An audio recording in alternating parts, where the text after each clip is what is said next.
여러분 함께 마가복음 4장에 나오는 말씀 우리가 읽었습니다. 자, 우선 이 말씀의 지리적인 배경은 갈릴리 호수입니다. 자, 그런데 성경 안에서 이 갈릴리 호수를 부르는 명칭은 복음서마다 조금의 차이가 있지요. 마태와 마가는 전통적으로 사용된 갈릴리 바다라고 이렇게 불렀고, 누가는 보다 세밀하고 지리적인 명칭인 게네사렛 호수를 사용했습니다. 요한은 당시 널리 알려진 도시의 이름을 따라 디베랴 바다 이렇게 불렀습니다. 이렇게 이름은 달라도 모두 같은 곳입니다. 예수님 당시 흔히는 그곳을 바다라 부르는 것이죠. 자, 이 갈릴리는 오늘날 이스라엘을 방문하는 성지 순례자들이 꼭 들르는 곳 중에 하나일 것입니다. 예수님 공생의 전반부 사역의 중심 무대였으니 당연하겠죠. 우리 교회도 언젠가는 그곳으로 비전 트립을 가게 될 그날을 기도합니다. 예. 자, 그런데 처음 이 갈릴리 호수, 갈릴리 바다를 마주하는 사람들은 종종 당황을 한다라고 합니다. 넓기는 하지만 바다라고 불렸다라는 것을 감안할 때 생각보다 규모가 작기 때문이죠.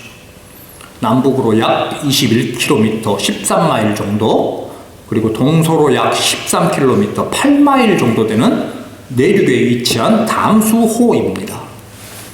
하지만 예수님 당시 사람들은 넓은 물을 흔히들 통칭하여 바다라 불렀고, 이러한 용례가 담긴 표현이 바로 갈릴리 바다인 것이지요. 우리가 읽은 본문에서도 바다로 표현이 되어 있습니다. 자, 이 갈릴리 호수, 갈릴리 바다가 예수님 당시 그 지역 사람들에게는 매우 중요한 삶의 터전이었지요. 수많은 어부들이 그곳에서 생계를 이어갔고, 예수님의 제자 베드로와 안드레, 야고보와 요한도 그 사람들 중 하나였습니다. 그런데 이 갈릴리 바다에는 특이한 지형적 특성이 있다고 합니다. 해수면보다 200m나 낮은 분지에 위치를 해 있고, 북쪽에는 헐몬산이라는 큰 산이 있어서 이러한 지형이 기후에 영향을 미치는 것이죠. 산 정상이 눈으로 덮여있는 이 북쪽 헐몬산에서 내려오는 차갑고 건조한 공기가 따뜻한 바다 수면과 만나는 때에는 순식간에 돌풍이 몰아친다고 합니다. 아무런 예고도 없이 잔잔했던 바다가 갑자기 사나운 파도로 변하는 것이죠. 오늘 본문에 담긴 정황상의 배경으로 우리가 이해를 할 수 있습니다. 자, 그리고 마가복음은 사복음서 중에 가장 빠르고 역동적인 복음서입니다. 특징적으로 곧, 즉시 이러한 단어가 반복적으로 등장을 하면서 사건들이 아주 숨가쁘게 전개가 되지요. 예수님의 가르침보다는 행동과 사역에 좀 더 집중을 하여 그분이 누구이신가를 보여주는 것이 마가복음이 가지는 특징입니다. 오늘 본문도 그렇습니다. 이 짧은 7절 안에 담긴 이 사건을 통하여 우리에게 예수님께서는 누구이신지를 선명하게 드러내고 있는 것이죠. 자, 이러한 배경을 우리가 가지고 이제 본문으로 들어가 보겠습니다. 먼저는 35절과 36절이죠. 자, 우리가 함께 읽어보겠습니다. 시작. 그날 저물 때에 제자들에게 이르시되 우리가 저편으로 건너가자 하시니, 그들이 무리를 떠나 예수를 배에 계신 그대로 모시고 가매 다른 배들도 함께 하더니, 네, 그날 저물 때에 마가가 전하는 이 사건이 시작된 시간입니다. 날이 저물 때 사방에 어둠이 깔리기 시작하는 시간인 것이지요. 사물의 분간이 흐려지는 그 시간, 예수님께서는 제자들에게 말씀하신 것입니다. 우리가 저편으로 건너가자. 이 구절에서 그날에 해당되는 오늘 본문 앞서의 맥락을 보면 예수님께서는 이날 온종일 해변에서 무리들을 가르치셨습니다. 많은 무리가 갈릴리 해변으로 몰려들어 예수님을 에워쌌고, 예수님은 배에 오르시지요. 육지에서 배를 조금 떨어뜨려 놓고 그 배 위에서 육지에 있는 이 몰려든 군중들을 향하여 씨 뿌리는 자의 비유를 비롯하여 여러 말씀을 가르치셨습니다. 그러니 지금 이 시점에 몹시 지치신 상태인 것이죠. 그런 상황에서 제자들에게 말씀하고 계시는 것입니다. 저편으로 건너가자. 자, 이 말씀에서의 저편 어디입니까? 이어지는 5장 1절에 나오는 갈릴리 바다 건너편 거라사인의 지방입니다. 유대인들이 부정하게 여기는 이방 땅입니다. 예수님은 그곳으로 가고자 하시는 것입니다. 예수님의 이 의도와 행동 역시 예수님은 유대인만의 메시아가 아니라 온 세상을 향한 메시아이심을 보여주고 있는 것이죠. 자, 예수님 말씀에 제자들은 즉각 움직입니다. 예수님을 배에 모시고 날이 저무는 그 시각 갈릴리 바다를 건너기 시작합니다. 36절에 예수를 배에 계신 그대로 모시고가 묘사하고 있는 정황이지요. 온종일 내내 무리를 가르치시던 그 배 위에 그대로 예수님께서는 계신 것이고 제자들이 그 배를 몰아 갈릴리 바다를 건너가는 것입니다. 배 탄 제자들, 말씀드린 대로 그들 중 상당수는 이 갈릴리 바다의 뼈가 굵은 베테랑 어부들입니다. 베드로와 안드레, 야고보와 요한, 어린 시절부터 이 바다와 더불어 살아왔고 이 바다의 바람을 몸으로 체득을 했던 사람들이지요. 비록 어둠이 내리기 시작하는 밤바다였지만 그들에게 갈릴리는 낯선 곳이 아니었습니다. 자신의 손바닥 들여보는 것만큼이나 익숙한 삶의 터전이었습니다. 자, 그럼 그들이 지금 예수님 말씀에 즉각 순종을 하여 그 시각에 배를 몰아 갈릴리를 건너가는 것이죠. 그들은 지금 자신들이 가장 잘 아는 영역 위에 서 있는 것이고 모든 것은 순조로워 보입니다. 자, 그런데 이제 예기치 못한 순간이 들이닥치는 것이죠. 37절입니다. 큰 강풍이 일어나매 물결이 배에 부딪혀 들어와 배에 가득하게 되었더라. 네, 큰 광풍, 미친 바람이지요. 거대한 돌풍, 서두의 배경처럼 갈릴리 바다의 지형적 특성에 따른 이 돌풍이 예고 없이 찾아오는 것입니다. 아무리 경험 많은 어부라 할지라도 속수무책으로 당할 수밖에 없는 그런 거센 바람이 휘몰아치는 것이지요. 매서운 바람이 배를 세차게 흔들고 파도가 쉴 새 없이 배 안으로 들이칩니다. 배 안으로 들어온 물을 퍼내기 위해 제자들은 필사적으로 움직였겠죠. 키를 잡고 사투를 벌였을 것입니다. 그러나 파도는 멈추지 않고 물이 배에 점점 더 차오르는 것입니다. 자, 이 상황에서 우리가 짚고 넘어가야 하는 중요한 사실이 있습니다. 제자들이 지금 주님의 뜻을 어기다가 이 풍랑을 만났냐라는 것이죠. 전혀 아니죠. 이 폭풍은 요나처럼 하나님의 낯을 피해 도망치다가 맞이한 징계의 폭풍이 아닙니다. 그들은 오히려 예수님 말씀에 순종을 하여 배를 띄웠고 주님과 함께 한 배에 타고 주님께서 정하신 목적지를 향해 가고 있는 것입니다. 그런데 이 절체절명의 위기가 찾아온 것이지요. 대체 무슨 의미가 담긴 정황이고 장면입니까? 예수님을 믿고 그분 말씀에 순종하여 살아가는 삶에도 예기치 못한 풍랑은 찾아온다는 것이죠. 주님과 동행하는 삶의 여정 가운데에서도 우리의 가정을 흔들고 삶을 위협하는 광풍은 불어닥칠 수가 있습니다.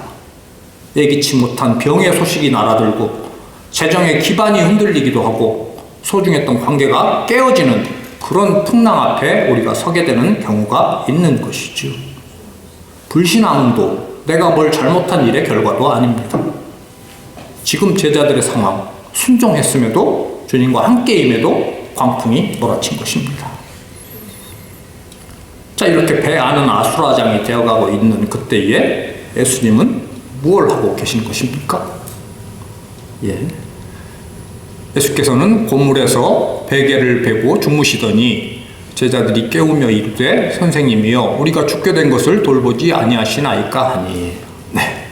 사방에서 파도가 들이치고 배가 금방이라도 가라앉을 것 같은 그 극한의 상황 속에서 예수님은 주무시고 계십니다. 자, 말씀에서의 고물은 배의 가장 뒤쪽 선미라고 우리가 흔히 표현하는 그 위치입니다. 배 앞과 중간의 상황과 배 뒤를 이렇게 대비를 시키고 있는 것이죠. 주님은 배 뒤편에서 베개를 베시고 깊은 잠 가운데 계십니다. 자, 이 사건을 기록한 공관복음 가운데 참 특이하게도 베개라는 표현이 등장하는 것은 마가복음뿐입니다. 가장 간결하고 역동적인 마가의 서술이 이 장면에서는 심지어는 베개라는 용어까지를 써가며 세세히 묘사를 하고 있습니다. 이것이 얼마나 기이한 대조인지를 강조하여 드러내고 있는 것이죠. 제자들은 죽음의 공포 앞에서 필사적으로 사투를 벌이고 있는데 그 풍랑의 통치자이신 주님은 아주 편안하게 잠들어 계시는 것입니다. 제자들의 비명이 가득하지만 온종일 무리를 가르치며 지치신 그 몸을 베개를 베고 깊은 잠 가운데 있는 것이죠. 절망에 빠진 제자들은 결국 38절 후반부에서와 같이 선생님이여 우리가 죽게 된 것을 돌보지 아니하시나이까 이렇게 절규를 합니다. 원문에 담긴 이 구절의 뉘앙스는 좀 더 직접적이고 아주 날이 서 있습니다. 우리가 죽어가는 것에는 관심조차도 없으십니까? 이런 정도에 해당을 합니다. 그리고 이 말 속에 예수님에 대한 호칭의 눈길이 가지요. 선생님이요. 제자들은 이미 예수님의 권능을 여러 차례 경험을 했습니다. 그러나 아직 그분이 누구이신지를 온전히 깨닫지를 못하고 있는 것이죠. 바람과 바다까지 순종하게 하시는 창조주로서의 주권에 대하여는 아직 정확히 알고 있지를 못하는 것입니다. 그러니 지금 이들의 말은 주님께 해결을 구하는 것보다는 상황을 아랑곳하지 않고 주무시고 있다는 것에 대한 불평이 강하게 내포되어 있습니다. 그들 눈에 비친 예수님의 이 주무심은 그저 단순한 휴식이 아니라 자신들의 고통을 외면하는 무관심으로 그렇게 원망스럽게만 느껴진 것입니다. 자, 그런데 우리가 이 장면에서 잠깐 그들의 입장에 서보면 어떨까요? 단순히 정죄하기는 어렵습니다. 파도가 집채만하게 밀려오고 배 안에 물이 가득 차오르고 어두운 밤바다, 배가 금방이라도 가라앉을 것 같은 그 상황입니다. 평생 이 바다에 살아온 베테랑 어부들도 두려워 떠는 상황. 그 자리에서 평안을 유지한다는 것은 실로 어려운 일이지요. 충분히 우리가 그들의 심정을 헤아릴 수 있습니다. 자, 그러면 이 장면이 또 우리에게 담아 전하는 것은 무엇일까요? 우리 인생의 모진 풍랑을 만날 때에 우리를 가장 힘들게 만드는 것이 무엇일까요? 파도의 크기 자체보다 우리를 더 깊은 절망으로 밀어넣는 것은 주님의 침묵입니다. 내가 이토록 눈물을 흘리며 부르짖고 있는데 하늘은 닫혀있는 것만 같고 주님은 나의 고통에 아무런 관심도 없으신 것처럼 느껴질 때이지요. 기도는 길어지는데 응답은 없고 주님께서 마치 주무시고 계신 것만 같은 그 감정과 느낌에 우리가 무너질 때가 많습니다. 자, 그런데 여러분, 여기서 우리가 반드시 기억해야 할 것이 있습니다. 그 밤에 주님께서 배 뒤편에서 주무시고 계셨던 진짜 이유가 무엇이겠습니까? 제자들의 생각대로 무관심일까요? 아니죠. 오히려 그것은 온 우주 만물의 통치자로서의 하나님께서 가지실 수 있는 완벽하고 절대적인 평안을 예수님께서 지금 취하고 계시는 것입니다. 그 온전한 평안의 증거이지요. 광풍이 아무리 거세게 몰아쳐도 그 바다가 아무리 요동을 쳐도 결코 주님이 함께 타고 계신 그 배를 침몰시킬 수가 없는 것이죠. 바람과 바다조차 하나님의 주권 아래에 있는 피조물이고 예수님은 그 피조물을 다스리시는 주권자이시기 때문입니다. 이것이 예수님의 주무심에 담겨있는 본질입니다. 하지만 그것을 제자들은 자신들을 향한 무관심으로 느낀 것이죠. 제자들은 휘몰아치는 바람과 파도를 보며 자신들의 죽음을 보았습니다. 그러나 주님은 그 풍랑 너머를 다스리시는 온전한 통치자로서 그 요동치는 배 안에서도 평안을 누리실 수 있었던 것이죠. 그분의 침묵은 무능도 아니고 방관도 아닙니다. 창조주의 가장 완전한 통치가 있는 것이고 그렇기에 평안하신 것이죠. 우리가 주님께서 침묵하시는 것처럼 느껴질 때에 두려워하거나 요동치 않을 이유입니다. 결국 주님은 가장 완전한 응답을 주실 것이고 그 주님의 평안으로 우리를 인도하실 것이기 때문입니다. 자, 이제 제자들의 거친 부르짖음에 예수님께서는 깨어나십니다. 그리고 그 두려움에 떠는 배 위에서 경이롭고 압도적인 명령을 선포를 하시지요. 39절입니다. 예수께서 깨어 바람을 꾸짖으시며 바다더러 이르시되 잠잠하라 고요하라 하시니 바람이 그치고 아주 잔잔하여 지더라. 네, 아멘. 예수님의 명령은 바람과 바다를 향합니다. 제자들을 향해 배 안에 물을 퍼내라, 노를 이 방향으로 저어라 이렇게 지시하지 않으십니다. 그 모든 공포의 근원인 바람과 바다를 향하여 꾸짖으시는 것이죠. 사납게 날뛰는 바다를 향해 명령하시는 것입니다. 잠잠하라, 고요하라. 이 두 명령. 잠잠하라의 원어 시오파는 즉각적인 침묵을 명령하는 표현입니다. 고요하라, 페피모소는 이미 재갈이 물려져 있는 상태를 의미하는 완료형 수동태입니다. 입에 재갈이 물려진 것처럼 그렇게 완전히 당장 잠잠하라는 것이죠. 예수님은 절대적인 권위로 바람과 바다를 명하여 다루십니다. 예수님 앞에 바람과 바다는 마치 살아있는 존재처럼, 그리고 그 존재가 예수님의 말씀을 알아듣는 것처럼 그렇게 명령에 순종하는 것이죠. 이 명령이 떨어지자마자 믿을 수 없는 일이 일어납니다. 사납게 울부짖으며 배를 찢을 듯이 몰아치던 그 광풍이 그 자리에서 숨을 죽입니다. 집채만한 파도가 그 즉시 마치 거울처럼 평평해집니다. 말씀은 그 상태를 아주 잔잔하여지더라 라고 이렇게 묘사를 하고 있습니다. 조금 전까지 생사를 넘나들던 극한의 상황이 주님의 단 한마디 말씀 앞에 완벽한 고요와 평안함으로 바뀐 것입니다. 보통 바람이 멎어도 파도는 한동안 계속됩니다. 바람이 만들어낸 파도의 에너지가 남아있기 때문이죠. 그런데 이 순간 바람도 멎고 파도도 즉시로 잔잔해진 것입니다. 자연의 법칙을 초월한 것이죠. 자, 그리고 이 장면은 구약의 뿌리를 두고 예수님께서 바로 하나님이심을 드러내고 있는 장면이기도 합니다. 구약은 사나운 바다를 꾸짖고 잔잔하게 만드실 수 있는 분은 오직 여호와 하나님 한 분뿐이라고 선포를 합니다. 대표적으로 시편 107편 29절 30절입니다. 우리 함께 읽어보겠습니다. 시작. 광풍을 고요하게 하사 물결도 잔잔하게 하시는도다. 그들이 평온함으로 말미암아 기뻐하는 중에 여호와께서 그들이 바라는 항구로 인도하시는도다. 네. 제자들은 지금 단순히 훌륭한 선생님, 랍비나 기적적 치료를 행하는 치유자 정도와 함께 있는 것이 아닌 것이지요. 그들은 온 우주 만물을 창조하시고 바다의 경계를 정하시고 그 모든 자연 만물을 손으로 붙들어 통치하시는 여호와 하나님 자신을 배 안에서 마주하고 있는 것입니다. 주님의 한마디에 온 바다가 숨을 죽이는 순간 배 안은 인간의 언어로는 다 표현할 수 없는 경외감으로 가득 차올랐겠지요. 자, 이제 풍랑을 명하여 잠재우신 예수님은 시선을 돌려 제자들을 향하십니다. 40절입니다. 이에 제자들에게 이르시되 어찌하여 이렇게 무서워하느냐? 너희가 어찌 믿음이 없느냐 하시니. 네, 아멘. 어찌하여 이렇게 무서워하느냐? 예수님의 이 질문, 그 배의 제자들에게도 그리고 오늘 우리에게도 아프게 다가오는 물음일 것입니다.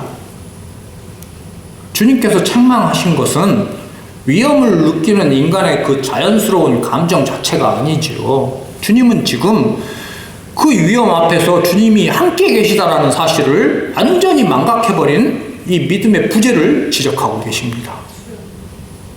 그간에도 제자들이 예수님께서 행하신 수많은 기적들을 보았습니다.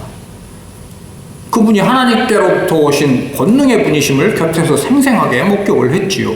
그 주님께서 그 배에 함께 타고 계셨습니다.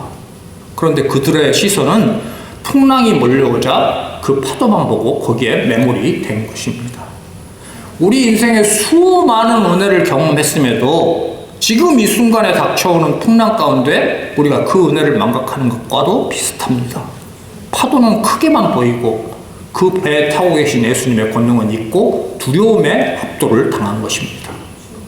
예수님은 그것을 그들의 믿음 없음이라 말씀하시는 것이죠. 이 장면은 두려움이 얼마나 쉽게 우리의 마음을 사로잡을 수 있는지를 보여주고 있습니다. 자, 그러나 우리가 함께 하시는 주님이 어떤 분이신지를 안다라고 하면은, 그것을 기억한다라고 하면은 우리 안에 두려움은 힘을 잃게 되는 것이죠. 오직 주님을 신뢰하는 믿음 가운데 모든 두려움 이겨내시는 저와 여러분 되시기를 소망합니다. 자, 이제 오늘 본문은 41절에서 제자들의 반응을 전합니다. 이들의 반응이 바로 창조주의 주권 앞에 선 인간의 경외심을 담고 있죠. 그들이 심히 두려워하여 서로 말하되 그가 누구이기에 바람과 바다도 순종하는가 하였더라. 네, 아멘. 자, 그들이 두려워하여, 여기서의 이 두려움, 앞에서와 전혀 다른 두려움이 있지요.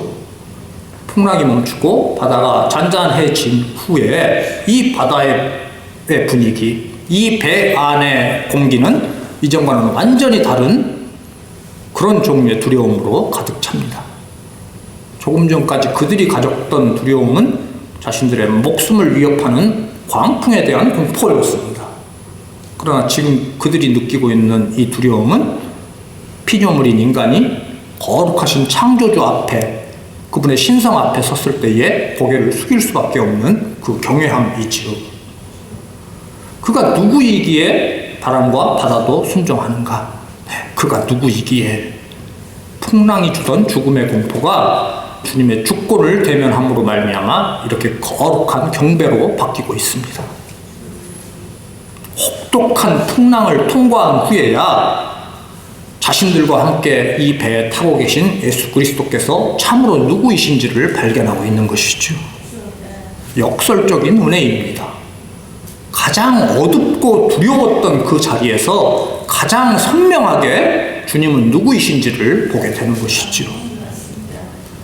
그 밤에 광풍이 없었더라면 제자들은 바다를 꾸짖어 잔잔하게 하시는 창조주의 권능을 보지 못했을 것입니다. 그 밤, 그 바다의 풍랑은 단순한 시련이 아니라 예수 그리스도께서 누구이신지를 더 깊이 알게 하는 통로였던 것이죠. 사랑하는 성도 여러분, 이렇듯 오늘 본문이 우리에게 던지는 가장 중요한 질문은 어떻게 풍랑을 이길 것인가가 아닙니다. 우리와 함께 계신 예수님은 과연 누구이신가이지요. 제자들이 풍랑 속에서 예수님을 새롭게 알게 되었듯이 우리의 시련 또한 주님을 더 깊이 알아가는 그런 통로이고 과정인 것입니다. 오늘 말씀에 담긴 장면처럼 우리의 인생, 우리의 신앙 여정 가운데에도 광풍이 몰아칠 때가 있습니다. 그 앞에 설 때가 있습니다. 아무리 발버둥 쳐도 배 안에 물이 차오르는 것처럼 내 힘으로는 도저히 감당이 안 되는 그 무게감에 좌절을 할 때가 있습니다. 주님은 주무시는 듯 침묵하시는 것 같아서 원망과 서운함이 뒤섞여 밤을 지새울 때도 우리에게는 있습니다. 하지만 오늘 본문은 우리에게 분명히 전합니다. 우리 인생의 배에 주님께서 함께 하시는 한 그 어떤 풍랑도 우리를 궁극적으로 무너뜨릴 수는 없습니다. 어떠한 시련의 상황에서도 주님은 마침내 그분이 누구이신지를 나타내 보이시고 우리로 하여금 믿음의 고백으로 나아가게 하십니다. 바람과 바다도 순종하는 분, 창세전부터 우주를 붙들고 계시는 분이 저와 여러분의 삶도 붙들고 계십니다. 우리의 시선이 파도가 아니라 주님을 향하고 그분께 더욱 집중되기를 소망합니다. 삶의 파도가 있을지라도 주님께서 명하여 잠잠케 하시고 고요케 하심을 신뢰하며 두려움 없이 흔들림 없이 인생의 항해 노조 나아가는 저와 여러분 되시기를 우리 구주 예수님의 이름으로 축복합니다. 기도하겠습니다.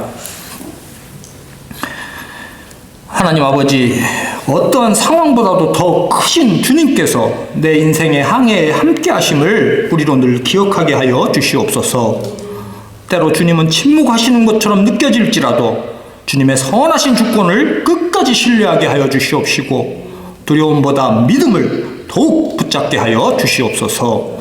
예수님의 이름으로 기도합니다. 아멘. God will make a way where there seems to be no way. He works in ways we cannot see. He will make a way for me. He will be my guide. Hold me closely to His side. With love and strength for each new day, He will make a way.